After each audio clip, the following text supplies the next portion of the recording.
702. Let's walk the talk on 92.7 and 106 FM. Welcome back. We are having the relationship features, I said, and we are speaking about children. I'm joined in studio by dating coach Leigh Joy. It's always good to see you, Leigh. Tshidi, so beautiful to see you. Always fantastic, and you're sprightly and bright. I almost feel like it's cold outside, but you look like it's not cold outside. Resonate warmth. Thank you so much. So we are going to be having a conversation about the positive impact of having children. I think very often children get a bad rap. We talk so often about how difficult a romantic relationship becomes once a partnership, when partners decide to have children. It's complicated. It competes even with the attention that is required by partners to give to each other. So that's kind of what we're going to be trying to unpack now with Leigh. I also want your thoughts. You can SMS or call in or WhatsApp. Our lines remain open throughout the show. Where are the positives for you? What are the positives for you? What positive things have your children brought into your relationship? How did having children impact your relationship for the better? Do you see a significant change in your significant other?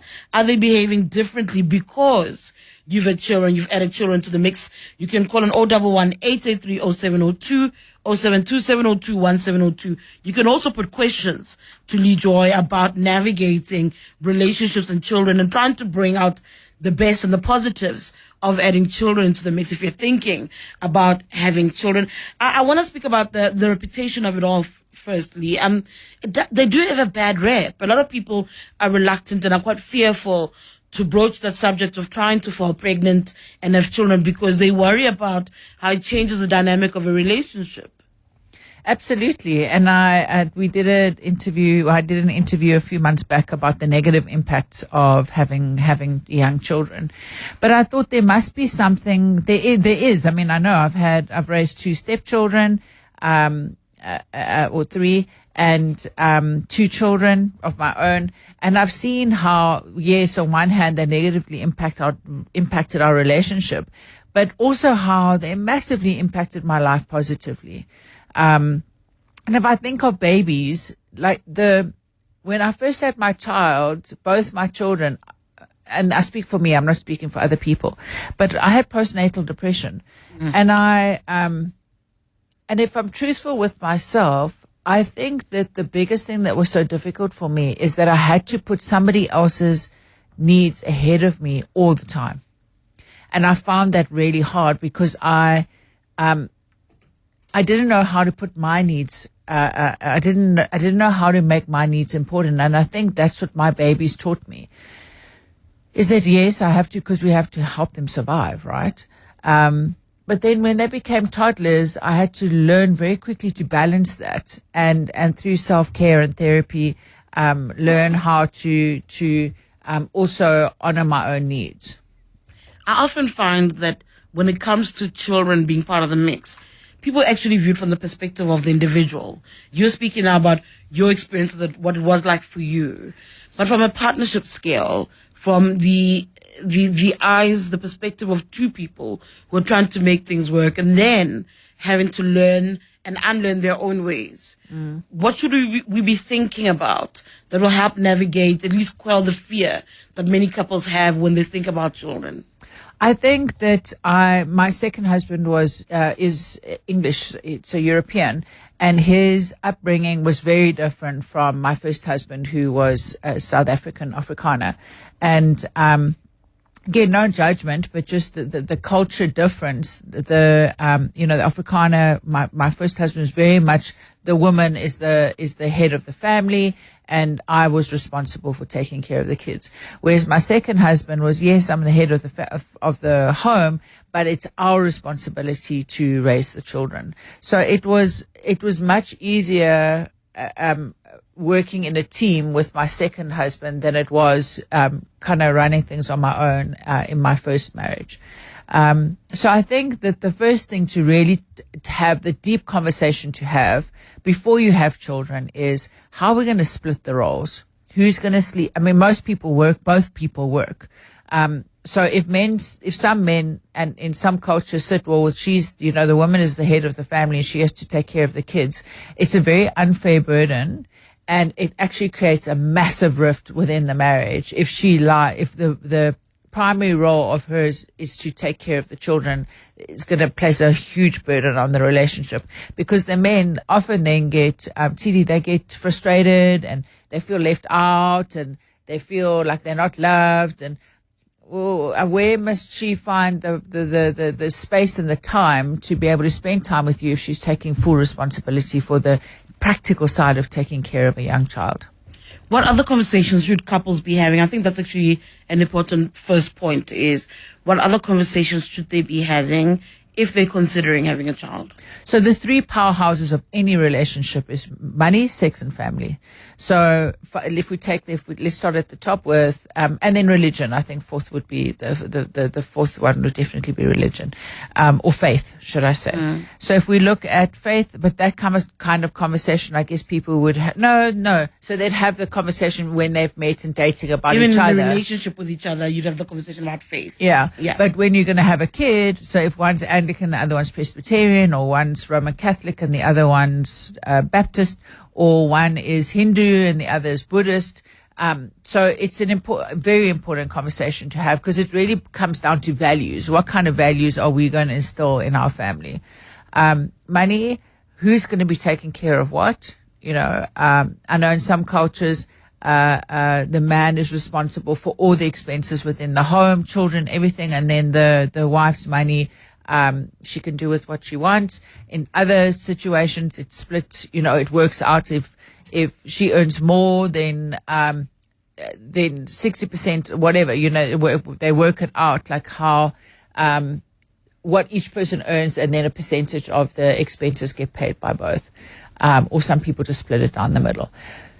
Then family, that Tshidi, I see time and time again in my practice, people will come and see me when their kids are about 2, 3 and say, listen, we're really struggling. She would be like, I really want to have another baby. And he's like, hell no, I don't have the time, I don't have the money, and so I think it's very important for people to recognize, and men will often say to me, and I know this sounds like a generalization, but if I look at my practice, she's always with her family and we hardly ever with mine. And when we do spend time with my family, there's a problem.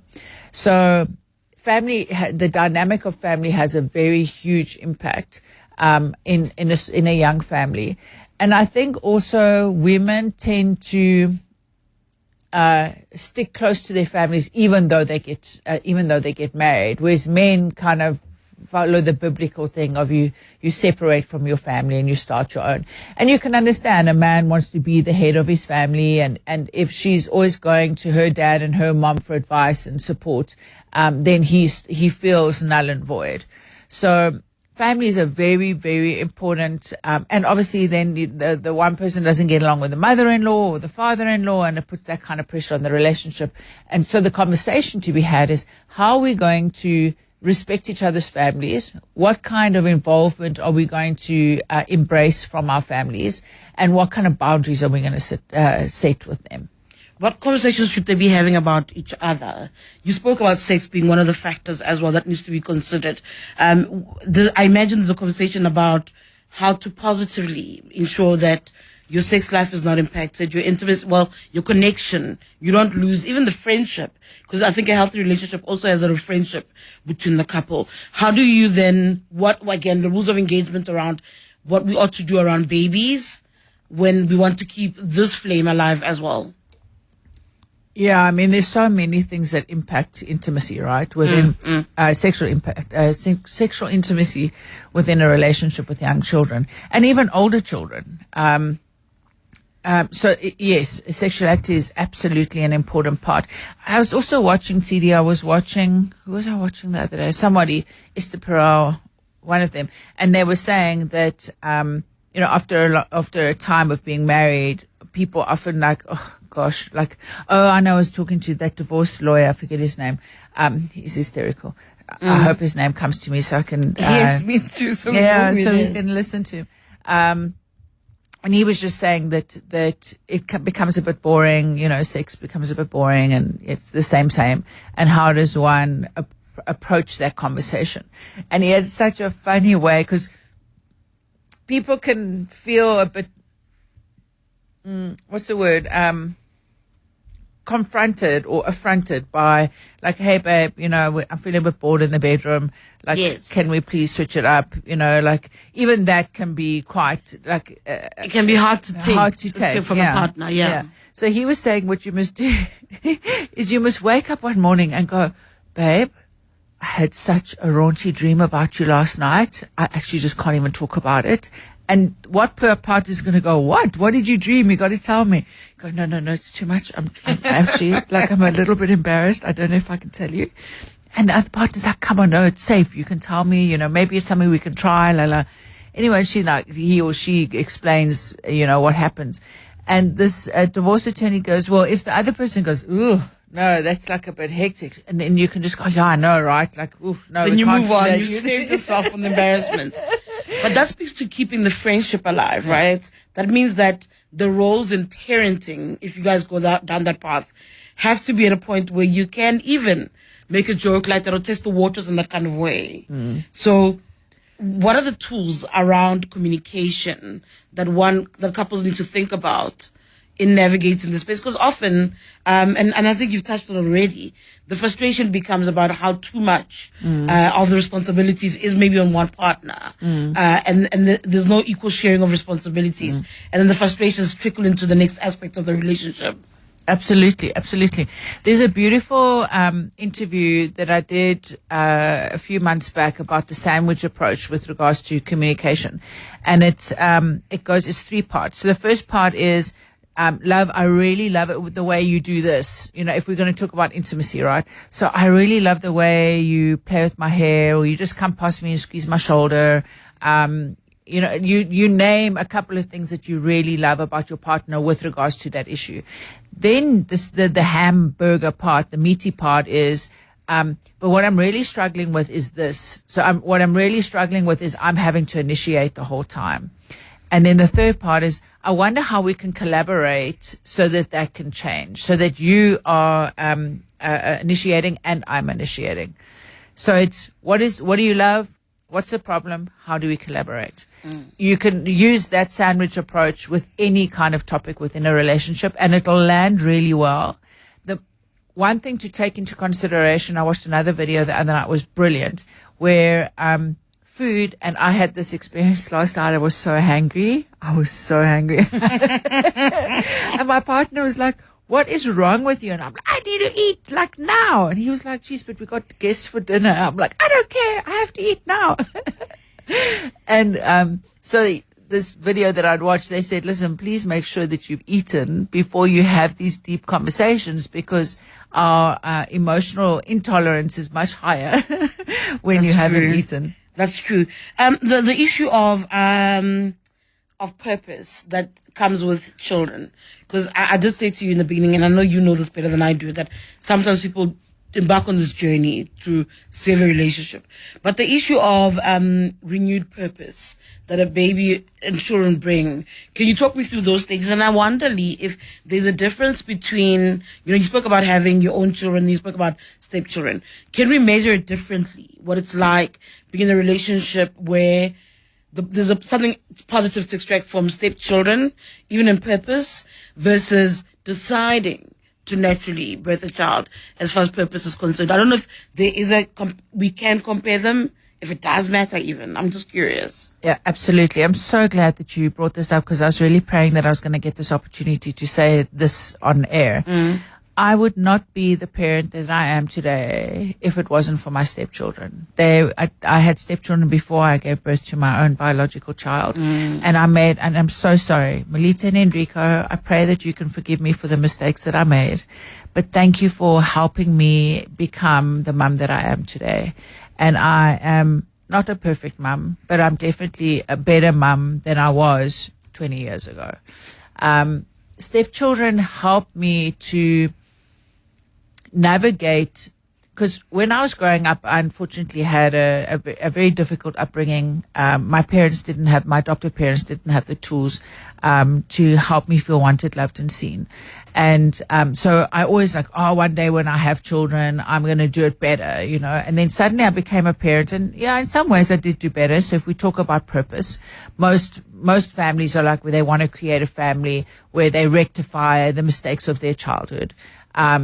But there were also things that I repeated from my childhood that was deeply embarrassing and shameful, and I couldn't believe that I'd become, in some ways, that very thing that I'd hated growing up.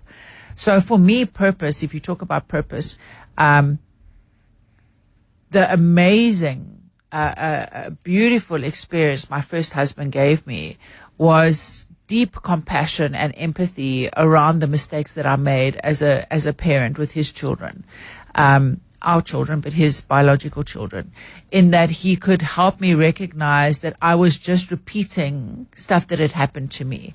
And so when I became aware of that, I was able to process it, pause, process, make a different decision, and then act. So if we look at changed behavior, the way that we can change behavior is we have to be aware of what the mistake is or the thing that we're doing. Secondly, we need to pause and not react in any way. Thirdly, we need to process how we'd like to show up differently, and then fourth, take the steps to show up differently. So, Tshidi, the purpose for me of I went into becoming a parent because I wanted to shepherd these young people and have this amazing opportunity to love and guide little souls. But I never for a minute thought or realized or even knew that they would be my greatest teachers. My children have been such an amazing, sometimes very painful and embarrassing view on myself and view on life, and have definitely made me better people. But I thank God for the grace and the humility that He's given me to be able to do that, because I see a lot of parents that take what their children say and do very personally, but then don't make the changes, don't see them as teachers. They push back on their children and can be quite abusive. So I think there's a shared purpose as a couple, and I think there's an individual purpose as a parent. And then where those two clash or compete, what do you say to couples that come to you for advice in making sure that they don't compete as much, that they complement one another, the individual experience versus the joint experience? So again, I love that question. Thank you so much, because so many couples come and sit and they'll be, we're fighting in front of the children. We shouldn't be fighting in front of the children. And I've done research into this. Okay, obviously if there's abuse and physical abuse and emotional abuse, absolutely that shouldn't be happening at all, whether in front of children or not. But having conflict in front of your children isn't necessarily a bad thing. And actually it's a good thing, because I've had couples come and sit in front of me, and some have come from backgrounds where they never saw their parents fight or argue. It was like behind locked doors or whatever. And so they've never learned how to negotiate difficult conversations. They weren't modeled that. So when they come into my office, when they've got young children and they're young, they're newlywed, they don't know how to communicate. They shut down, they stonewall, they do the silent treatment, or they totally overreact because they haven't been given the tools on how to negotiate conflict in a healthy way. So I think having it, and obviously it's age appropriate. You don't want to be having sexual meltdowns in front of the children. Absolutely topic, appropriate. But I think it's important that our kids see that we are, and it can be behind locked doors as well, or closed doors. But then, don't worry, mom and dad are going to sort this out. We just got to have a conversation. And then they can see, there's an irritation. But then after we've had a conversation, we hug, kiss, make up. And they're like, oh, okay, cool. So you can disagree, because they learn okay, well then that means I can disagree with mom or dad, and they're not going to throw me away. They're not going to reject me. They're not going to ignore me, stonewall me, sweep it under the carpet. They're teaching me the skills to be able to even, what's the word? Express a differing opinion, which in turn teaches children how to manage conflict. I think there's a wonderful thing about children and expanding your social networks, and even sometimes driving you back towards your family. A lot of, I think, career people get lost in themselves, and it's only when children enter the fray that they remember that actually the world is bigger than me, and then they try and do that as a couple. I want to discuss with you after after the headlines. We are in conversation with dating coach Leigh Joy. If you've got questions for Leigh, please feel free to call in on 011-883-0702 or 72-702-1702. How has bringing children assisted you? I know in my case, when I look at my family, I think my sister having kids, I don't have kids, my sister having kids healed the wound of us losing our mother. It made us feel slightly better, patched up a little bit. So love was born again in our instance, but also drove us back to a lot of our extended family members. I actually think that a lot of us were living in silos, and now there's almost a reason for people to see one another a lot more. So that is one of the things that I'm thinking about now in my head, is actually that's an interesting thing about them. And there's an interesting thing about even in where you live, even when your friendship circles, when everybody starts having children, the way they relate to one another. You said earlier something about, I think, how it taught you as well, it grows you somewhat.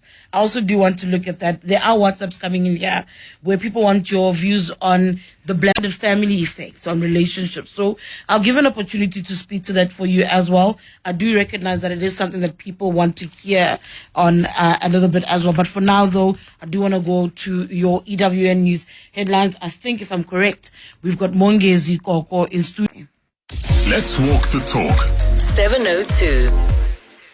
I am in conversation with dating coach Leigh Joy. We're speaking about bringing children into the mix and how that can be positive. Having children can actually have a positive impact, a positive change to a romantic relationship, and I think relationships in general, how a family dynamic functions. Leigh, I was saying to you, there's a bit of healing that also comes with bringing children along. I mean, you spoke about how for some people it's a way to make up for past mistakes, to also guide new life into the picture. So there is that aspect, but there's also a part where you get to reconnect with your network, your family, your social community. Yes, I mean, we were talking about, it's so interesting. I mean, I look at how things have changed, from how the technology age has changed things. We are more connected than ever before, but we are more lonely than ever before. So whilst there are some families that bring children, can bring families together, but if you look at some families are living in the city while the extended families are living rurally, so they don't have that support structure that they would have had they been living back at home with, in the vicinity of their parents. What's coming to me, if I may change the topic, is just or the direction is walking the talk. The 702 slug line, which for me really encapsulates what healthy parenting is. And, stepchildren from blended families or our own biological children, they really highlight our hypocrisies and encourage us to walk the talk, right? And to grow and learn and heal and unlearn, like you said, and relearn. And I think blended families, I mean, we know that, right? They're a bigger portion representation of families today. A lot of divorce. I think it's 53% divorce now. And I think, in my experience, where a child has really wanted the parents to get back together again, that's where the biggest fights of home, because the manipulation happens. Yes. The trying to villainize, the step parent, and often the parents that are divorced can villainize each other. But if they can share with the parent, their children, we love each other as people, but we're not in love with each other as husband and wife. And we love you enough to want to work together to co-parent each other. And I know that it's hard for you to accept this new person in my life, and you'll have time to be able to do that. But we don't want to perpetuate this idea that we're going to get back together. And that's not to hurt your feelings. That's to help you move on. And we want you to feel part of the love that we have for each other with my new partner. We want you to feel part of that. We want you to be in the middle of us as the hamburger, and not outside of this love bubble that we have. So I think the children bring an added stress to blended families, but I think they also bring an amazing, if I think about my daughter's dad got married on the weekend, amazing lady. And my daughter said to me, Mom, I'm going to be calling Fulu Mom. And I was like, there was no part of me that felt slighted or upset. I don't know, it was such a beautiful moment. And because I love Fulu, I think she's amazing. And I am so grateful that she's part of our family. And then Em said to me, do you mind if I call her Mom? And I was like, no, not at all. Like, I think you're so blessed to have two moms that love you. Whereas my first experience with my first husband's next wife, I love her and she's great. But I didn't have that maturity, with regards to the divorce. So I think that how parents, the quality of their relationship with the other parent is reflected, mirrored straight into the dynamic of the new blended family. And I think that if there's peace, not even I think I've witnessed, I've experienced, if there's generally peace between the two parents, it brings peace within the blended family. There's something about communication that you're touching on as well, how kids teach you how to communicate more effectively with them. And I think that's where the peace is. But before we get into that, I always get carried away and I forget about listeners, and that's not fair. I want to play you some of the voice notes. There are people who want to put questions and comment on the topic as well. Let's take a listen. Tshidi, your caller is not lying. I've funded 2 people. Hi, Tshidi, Anonymous here. I like the point on intentionality because, people who get married off of love, maybe you may be in love for 5 years, 7 years, and it just seemed wonderful when it was just the two of you. But the intentionality of having a family with children and being a parent is what's missing. And when it comes up, suddenly somebody feels like the romance is gone. Maybe the father really becomes a father and pays a lot of the attention to the children, and maybe the mother feels like, I'm getting less attention. You're always looking after the children and asking about the children, whereby it could be spoken. If it was planned properly together, it could have worked better. Hi, Tshidi and Leigh. It's Ben in Kensington. I think what's critical in parenting, and what I've thought about for a while, is the number of children. I think 2 is really the best. You can fit them in the car. You can travel on your own with 2. What are some other factors? Budget for school, size of house. You don't have to upsize really that much. And also the amount of time kids will spend at home. It's 18 years plus how long it takes you to have those kids. So if you have 2 kids over 5 years, it's 18 plus 5. So I think those factors need to be considered, especially if you land up having 3 boys. Friends of mine have 3 boys, and it's just insane. I've got a cousin who's got 3 boys. That is actually an interesting part, that to bring in that each of how many children you have. My sister likes to say to me, you have 1 child, you're a parent. When you have 2, you're a referee. And I don't know what you are when you go beyond that. Because there is also that changes the dynamic, is navigating the amount of children you have and the pressures that are with the resources that are required to raise them becomes a factor too. I love this conversation. One of my boyfriends growing up, he had 6 brothers and sisters. And I said to the mom, how do you do this? She goes, no. I gave birth to children that they could take care of each other. There is that view. Some people have that view, yeah. Excuse me. And it's a great question, how many kids to have. Yeah, I mean, I guess it depends on. It's such a difficult one because there's people say to me, yeah, there's some people that shouldn't have children and they just pop them out and have like 5, 6, 7 babies and they're not even taking good care of them. But I guess, yes, one has to be responsible about what are your financial means, what is your emotional availability, what is your physical availability. Somebody who's they're children that have been raised by au pairs, that some would say that's terrible, it should never be happening. But, each family is different. So, yeah, I mean, I think it's important to have those conversations with your partner, how many children you'd like to have. Some people want big families, others just want one. So it can be a massive contention, a bone of contention within a relationship. And often it's the women that want more children than the men in my practice, and the people that come and see each other. And then I sit and we do a pros and cons. And I do a process around what are the pros of having another child, what are the cons of having another child, and they both do that list. And Tshidi, it's so funny. Like the women will be like the one lady was like, okay, cool, yeah, let's not have children. I get it. And I understand for the first time where you're really coming from, because I offered them both an opportunity to speak their truth from both the positive and the negative, so they could hear each other. Another couple. He was like, oh, okay, cool. So these are the things we need to do to make more money. If we do that, then we can have another baby. It's totally fine. And with regards to meddling parents, we're just going to put down this boundary. And with regards to the birth plan, this is how we're going to deal with it next time. So when they'd spoken about those 3 touch points that were difficult for them and why the husband didn't want to have more children, it smoothed the way for them to then have another. So I love having these robust conversations with couples around what their needs are, what do they value, and how can they get on the same page.